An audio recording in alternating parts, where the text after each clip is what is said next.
Well, thank you so much, Susan Renault and John Anglin and all the United Veterans Council and the Veteran Service Organizations. Can everybody hear me okay back there? Okay, all right. And I want to thank all of you for coming out today to pay tribute to our fallen warriors. There's lots of other things we could be doing out on a beautiful day here in Missoula.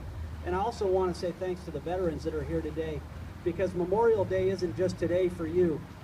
You've probably already remembered several Memorial Days throughout the year.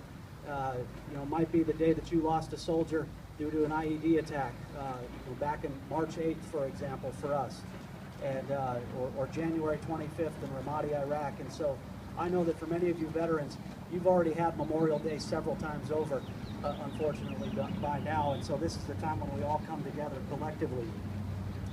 Well, much like being a commanding officer, one of the hardest things that you can do as a radio or TV broadcaster is to call a parent who lost a loved one in combat.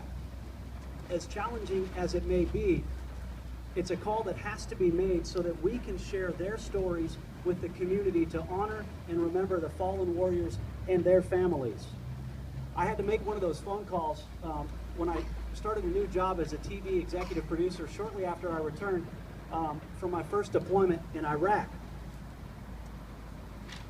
And as I spoke with the Gold Star mom on the phone, it became clear that she did not want to be interviewed. And so it was a pretty hard phone call to make. Oftentimes families want to share their stories, and they want to share the stories of their fallen sons or daughters, or their fathers or mothers. But sometimes people just want to be left in privacy. And so it was a pretty hard phone call to make. But I'll never forget what that Gold Star mom said when I had told her that I had served in Anbar province.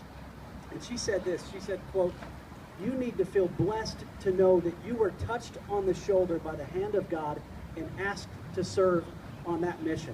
That's what this Gold Star mom told me, if you can imagine that. And so it's a phone call that I will never forget, but it also got my wife and I thinking. So often on Memorial Day, we focus on the fact that these soldiers, sailors, airmen, and Marines, that they gave their lives for our country, but maybe we should also focus on why they gave their lives for our country. We don't just gather here today because these men and women died for our country. We're here today because of how they lived for their country and what they believed in. That phone call is similar to remarks made by Marine General James Mattis, who just spoke last month at the Marines Memorial Club in San Francisco. General Mattis said,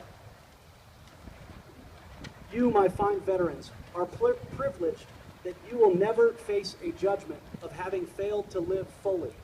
For you, young patriots, were more concerned in living life fully than in your own longevity, freely facing daunting odds and the random nature of death and wounds on the battlefield." He later added this, he says, "Looking back over my own service, I realize now how fortunate I was to experience all this and the many riotous excursions I had when I was privileged to march or fight beside you. And a question comes to mind. What can I do to repay our country for the privilege of learning things that only you in this room could have taught me?" And this was the line that stood out. He says, "For today, I feel sorry for those who were not there with us when trouble loomed.